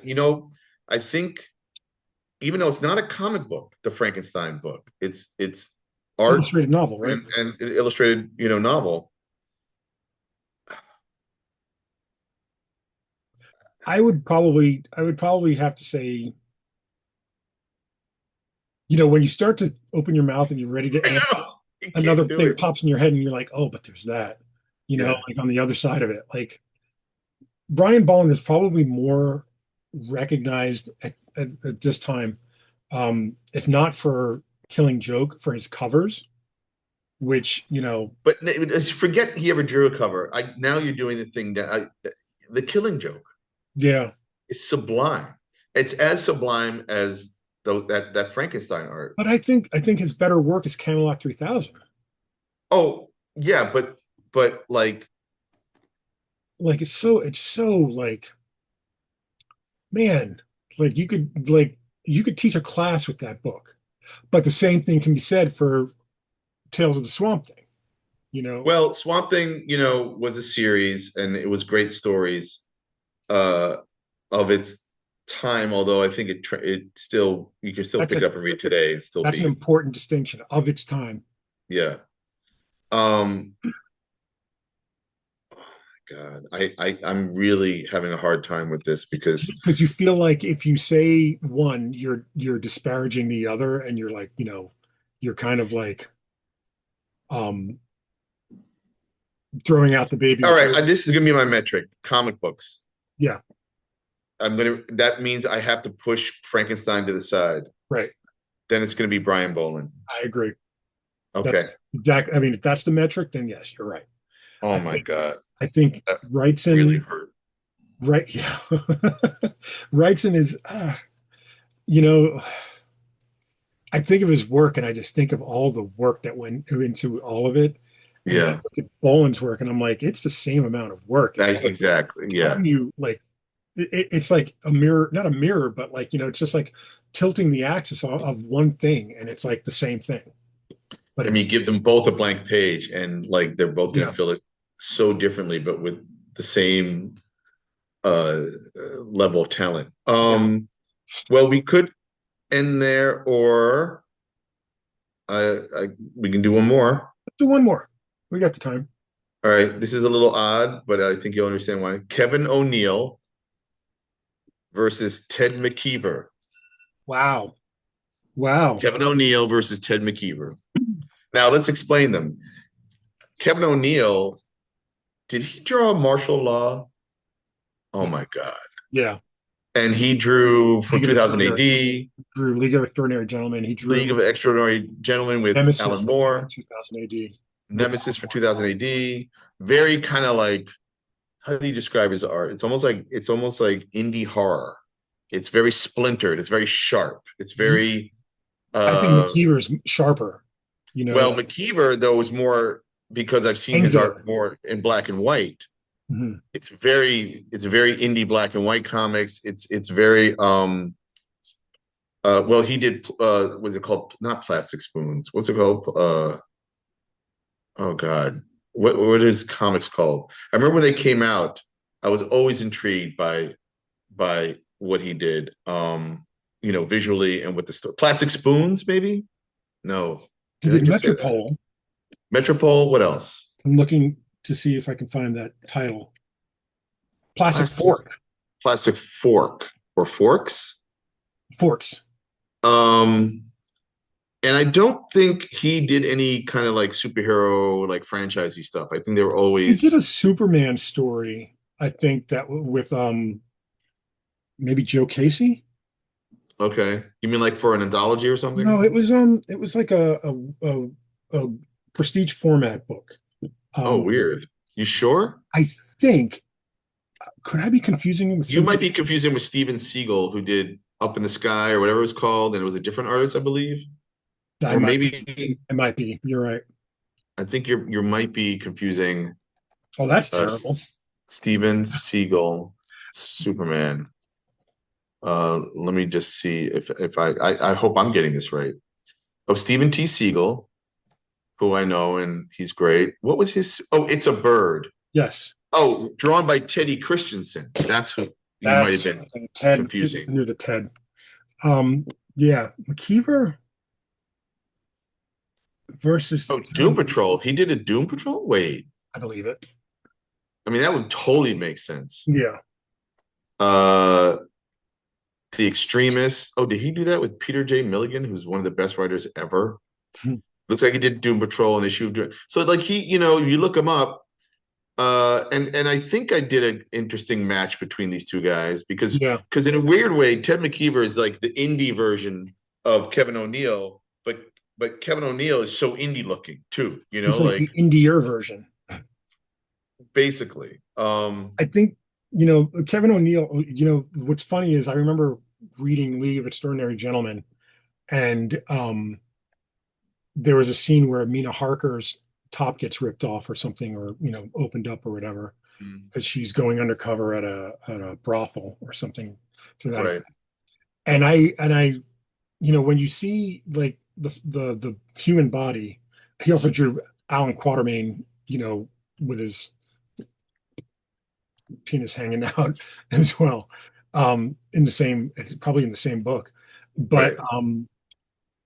you look at it and you're like, it doesn't look anatomical, so it's not lurid. It's not like Right. it doesn't. It's Right. not meant to entice you or turn you on or something. No, it's like ugly art, you know? But It's but the more you look at it, the more it starts to become not pornography, but just like beautiful. Like it just starts becoming, like there's a, Well, and I like don't how think gargoyles are beautiful. Like when you look at a gargoyle long right, enough on a church, and I don't you know. think I get that from McKeever's art. You know what I mean? Especially if I'm confusing him with Teddy Christensen, but Right. but I don't think I get that from McKeever's art. I Did you look find, up McKeever's art while we were? yeah, Do you see yeah, what I I'm mean? looking, Like, yeah, and I think that the other thing, I think McKeever gave a lot of artists that drew like that permission to draw that's a comics. good point. Yeah, You know? I feel like Um, he's so outside of the norm yeah. that it like opened up, especially like at Vertigo, when you think about like Right. Vertigo titles, and he did a couple of Vertigo books, I think too. Um, it would have,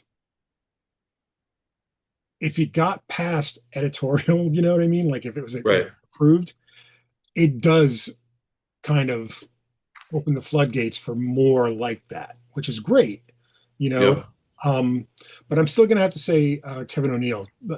Martial law is just Yeah, I is think it's Kevin amazing. O'Neill. I think he brings more to the game. I mean, again, I love what Ted does in a more uh shorthand. You know, he You know, he another interesting artist that I think would go well against either of these two is Guy Davis. Guy Davis, oh, Guy he Davis. I like, love Guy Davis. yeah, he probably best known for Sandman Mystery Theater, for working on BPRD for many years. PPR and the comic that introduced me to Guy Davis was Baker Street. Yeah, yeah, and then he did another series called The Nevermen, Oh yeah. or something to that effect. And Yep. he's just like, if you put him up against Kevin O'Neill, that's a tough choice. You know what I Yep. mean? But Yep. if you put him up against Ted McKeever, I think my aesthetics would choose Guy Davis, but Right. it's still a really good, like I feel like you said, Ted McKeever opens the doors for kind of weirdo art. Do you know what I mean? Yep. Yep. Which is great. Like it's not all comics have to be pretty. Nope. Um, so I'm just writing down some notes for next time. We got 10 this time. Wow. So which is about what we've been doing every episode, and we have such a long list, and I keep adding to It's it. good, man. And like I said, like you said at the top, like people are getting something out of it. So Oh yeah. Oh yeah. Well, yeah, that those were some tough ones, and interesting ones. So I guess this is going up next week post SPX. yeah, Oh, we'll get your report from the yep, floor of SPX and talk about yep. Small Press Expo. Until then, That's right. thank you everyone for joining us. Dean, have a safe trip. We will Thank you. talk to you guys next week. Yay, yay. Okay, Good night, everybody.